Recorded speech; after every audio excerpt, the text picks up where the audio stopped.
പ്രധാനമന്ത്രിയുടെ സന്ദർശനത്തിനായുള്ള സുരക്ഷാ ക്രമീകരണങ്ങൾ എങ്ങനെയാണ് എന്ന് നോക്കാം. ദീപക് മോഹൻ നമുക്ക് പോകേണ്ട. ദീപക്, എങ്ങനെയാണ് സുരക്ഷാ ക്രമീകരണങ്ങൾ?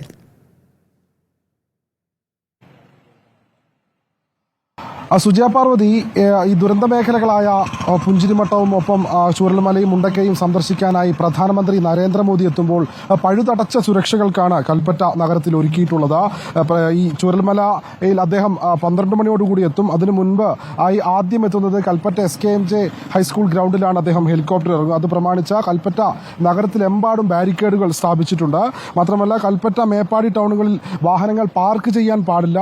ഇവിടേക്ക് ആംബുലൻസ് ഉൾപ്പെടെയുള്ള അത്യാവശ്യ വാഹനങ്ങൾ മാത്രമേ കയറ്റിവിടുന്നുള്ളൂ. ടാക്സി, ഓട്ടോറിക്ഷ ഉൾപ്പെടെയുള്ള സ്വകാര്യ വാഹനങ്ങൾ രാവിലെ 11 മണി മുതൽ ഈ ഭാഗത്തേക്ക് നിയന്ത്രണമുണ്ട്.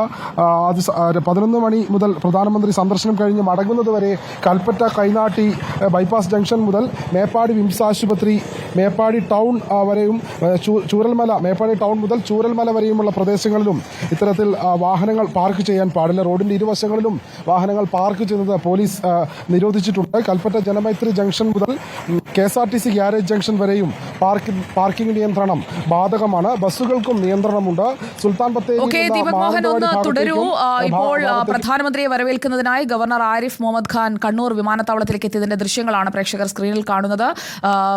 11:20 കണ്ണൂർ വിമാനത്താവളത്തിലേക്ക് പ്രധാനമന്ത്രി നരേന്ദ്രമോദി എത്തുക. അവിടെ നിന്ന് ഹെലികോപ്റ്ററിൽ വയനാട്ടിലേക്ക് പോകും. ഇപ്പോൾ സ്വീകരിക്കുന്നതിനായി ഗവർണർ ആരിഫ് മുഹമ്മദ് ഖാൻ എത്തിയിരിക്കുന്നു. അതിന്റെ ദൃശ്യങ്ങളാണ് നമ്മൾ കണ്ടത്. സുരക്ഷാ ക്രമീകരണങ്ങൾ എല്ലായിടങ്ങളിലും പൂർണ്ണമായി ഒരുക്കിയിരിക്കുകയല്ലേ ദീപക്? അതായത് കേവലം ആകാശ നിരീക്ഷണം മാത്രമല്ല, ദുരന്തബാധിത മേഖലകളിൽ എവിടെയൊക്കെയാണ്, ഏതൊക്കെ പ്രദേശത്താണ് പ്രധാനമന്ത്രി നേരിട്ട് എത്തുക? ബെയിലി പാലമടക്കം.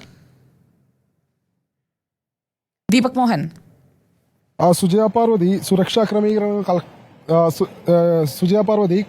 ക്രമീകരണങ്ങൾ കൽപ്പറ്റ നഗരത്തിൽ മാത്രമല്ല, പ്രധാനമന്ത്രി സന്ദർശനം നടത്തുന്ന ചൂരൽമല, മുണ്ടക്കൈ, അതോടൊപ്പം മേപ്പാടി ടൗണുകളിലും കനത്ത സുരക്ഷ നടത്തുന്നുണ്ട്. ആകാശ നിരീക്ഷണം വഴി സുരക്ഷ ഉറപ്പാക്കുന്നുണ്ടൊപ്പം സ്പെഷ്യൽ പ്രൊട്ടക്ഷൻ ഗ്രൂപ്പ് ഉണ്ട്. മാത്രമല്ല, കേരള പോലീസിന്റെ SOG സംഘം തുടങ്ങിയ കേന്ദ്ര സേനകളെ അടക്കം ഈ മേഖലയിലൊക്കെ വിന്യസിച്ചിട്ടുണ്ട്. ശക്തമായ സുരക്ഷ തന്നെയാണ്. കൽപ്പറ്റ നഗരത്തിലെമ്പാടും ബാരിക്കേഡുകൾ നിരത്തിയിരിക്കുന്നു. അതുപോലെ തന്നെ സ്വകാര്യ വാഹനങ്ങൾക്ക് ഇങ്ങോട്ട് കടന്നു വരാൻ നിയന്ത്രണങ്ങളുണ്ട്. 11 മണിയോടുകൂടി സ്വകാര്യ വാഹനങ്ങളെ കൽപ്പറ്റ നഗരത്തിലും ഒപ്പം മേപ്പാടിയിലും റോഡിന് ഇരുവശങ്ങളിലും നിർത്തുന്നത് നിയന്ത്രണങ്ങളുണ്ട്. കോഴിക്കോട് ഭാഗത്തേക്ക് മാനന്തവാടിയിൽ നിന്ന് വരുന്ന ബസ്സുകളും അതുപോലെ തന്നെ ബൈപ്പാസ് വഴിയാണ് കൽപ്പറ്റ നഗരത്തിൽ കയറാതെ ബൈപ്പാസ് വഴിയിലൂടെ തിരിച്ചുവിടുന്നുണ്ട്. കൽപ്പറ്റ KSRTC സ്വകാര്യ ബസ്സുകൾ കൽപ്പറ്റ ജനമൈത്രി ജംഗ്ഷൻ കഴിഞ്ഞുള്ള ബൈപ്പാസ് റോഡിലൂടെ കയറി വേണം ആളെ ഇറക്കി കയറ്റാനും നിയന്ത്രണങ്ങൾ കൊടുത്തിട്ടുണ്ട്. ഏതായാലും ചെറിയ വാഹനങ്ങൾക്കും നിയന്ത്രണമുണ്ട്. ബത്തേരി ഭാഗത്തു നിന്ന് കോഴിക്കോടേക്ക് പോകുന്ന ചെറിയ വാഹനങ്ങൾ കൈനാട്ടി ജംഗ്ഷനിലൂടെയും അതുപോലെ തന്നെ പുളിയാർമല, മണിയൻകോട് വഴിയും ഈ ഭാഗത്ത് നിന്ന് കോഴിക്കോട് പോകുന്ന വാഹനങ്ങൾ, മാനന്തവാടിയിൽ നിന്ന് കോഴിക്കോടേക്ക് പോകുന്ന വാഹനങ്ങൾ 4 മൈൽ വഴിയും പോകണമെന്നാണ് ഇപ്പോൾ ഗതാഗത നിയന്ത്രണമുള്ളത്. ഏതായാലും കൽപ്പറ്റ നഗരത്തിൽ എമ്പാടും തന്നെ ആകാശ നിരീക്ഷണം കൊണ്ട് കനത്ത സുരക്ഷയുണ്ട്. തൊട്ടടുത്ത ഈ SKMJ ഹൈസ്കൂൾ ഗ്രൗണ്ടിന് സമീപത്തെ മൈലാടിപ്പാറയിൽ അടക്കം വരെ ഇത്തരത്തിലുള്ള കേന്ദ്ര സേനകളെ വിന്യസിച്ച് പ്രധാനമന്ത്രി സന്ദർശിക്കുന്നതോടനുബന്ധിച്ച് കനത്ത സുരക്ഷ തന്നെയാണ് ഇപ്പോൾ ഒരുക്കിയിട്ടുള്ളത്. സുജയ. ദീപക് മോഹനാണ് വിവരങ്ങൾ നൽകിക്കൊണ്ടിരിക്കുന്നത്.